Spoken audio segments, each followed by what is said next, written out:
Hello, welcome back to our channel. For today's video is how does Snapchat score work? Here's what you need to know about how the Snapchat score works and how you can increase your Snapchat score. Do you know what your Snapchat score? The chances are you've seen the random number by your username at least once. Maybe you've even tried to increase your Snapchat score in the past. But do you know what your Snapchat score means? Like many frustrating Snapchat features, your score appears to be illogical. But don't worry, here is some basic info about what your Snapchat score is and ways you can improve it. So what is your Snapchat score? Snapchat isn't exactly forthcoming about its score feature. This is what Snapchat's website says about your Snap score.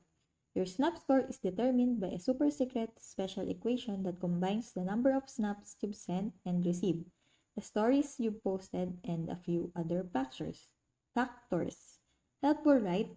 Essentially, your Snapchat score is running tally of your activity on the app, including snap sends, snaps received, users added, stories you send, and more.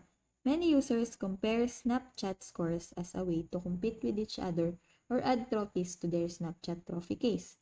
If you're new, make sure to read our guide on Snapchat and how it works before moving on. So, how to find your Snapchat score? If you never looked at your Snapchat score before, it can be a bit difficult to find. To start, head over to the profile screen on the Snapchat app. Tap your Bitmoji face or the circle icon in the top left of your screen. The top of your profile page will show your snap code.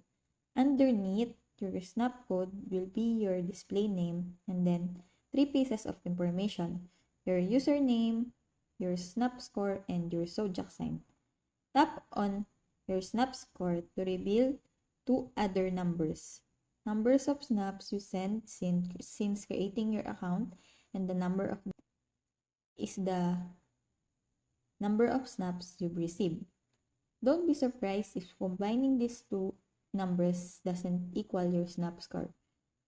You'll get to know your snap score works. So I hope that this video helps. If you have any questions or comments, kindly leave it in the comment section below, and if not, don't forget to subscribe and like. Thanks!